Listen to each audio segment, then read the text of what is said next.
Fabrication efficace d'une liste à puces avec Word. Vous l'avez tous plus ou moins expérimenté, la fabrication d'une liste à puces en ayant recours aux boutons présents dans le ruban est toujours délicate. Et ça le devient d'autant plus lorsque l'on choisit une liste numérotée.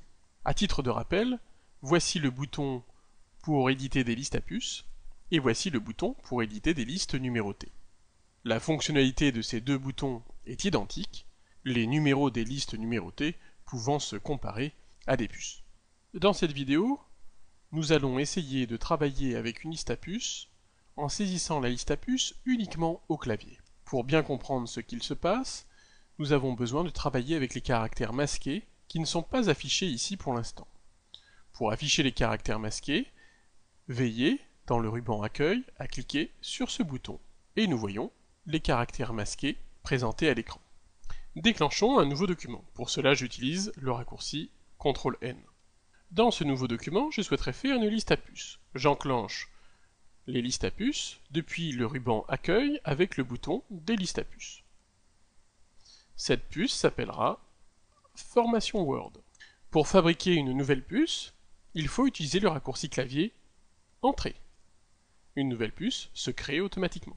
Je vais utiliser plusieurs fois la touche Retour arrière pour revenir derrière le mot Word si je souhaite continuer ma puce.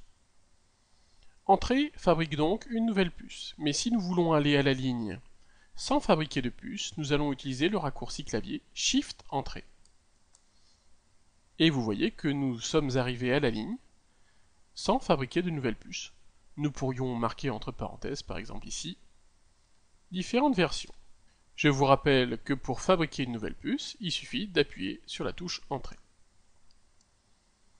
Si nous souhaitons maintenant abaisser le niveau hiérarchique de la puce, qui ici est de même niveau hiérarchique que la puce précédente. Avant de saisir du texte, mais après avoir créé la nouvelle puce, nous allons utiliser la touche Tabulation. Par simple appui, cela nous fait baisser le niveau hiérarchique de la puce en cours. Et on va pouvoir ensuite renseigner cette puce. En appuyant de nouveau sur Entrée, nous faisons naître une puce de même niveau hiérarchique. Si nous appuyons de nouveau sur la touche Tabulation, vous voyez que l'on baisse encore le niveau hiérarchique. Pour mémoire, Word contient 9 niveaux hiérarchiques différents. Si je veux maintenant remonter sur un niveau hiérarchique plus important, alors que là je suis sur un niveau hiérarchique assez bas. Je vous rappelle que pour baisser le niveau hiérarchique, il fallait utiliser la touche Tabulation.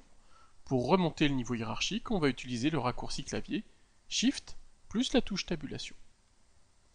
Vous voyez qu'on est remonté d'un cran, et encore avec un appui sur les combinaisons de touches Shift et Tabulation, je reviens sur une puce de premier niveau. Je pourrais faire une puce qui s'appelle ici Formation Excel. Avec la touche Entrée, je crée une nouvelle puce. Avec la touche Tabulation, je descends de niveau hiérarchique. Et enfin, maintenant, nous avons besoin d'un raccourci clavier pour sortir de la liste à puces.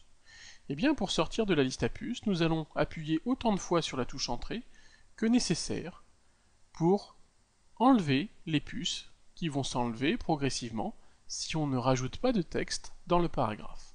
En conclusion à cette vidéo, vous pouvez voir que vous pouvez saisir vos listes à puces uniquement au clavier sans jamais intervenir dans le ruban. La touche Entrée permet de créer une nouvelle puce, les combinaisons de touches Shift plus Entrée permet de faire un retour à la ligne en restant dans la même puce, la touche Tabulation va permettre de baisser le niveau hiérarchique, alors que les combinaisons de touches Shift plus Tabulation permettront de remonter le niveau hiérarchique d'une puce.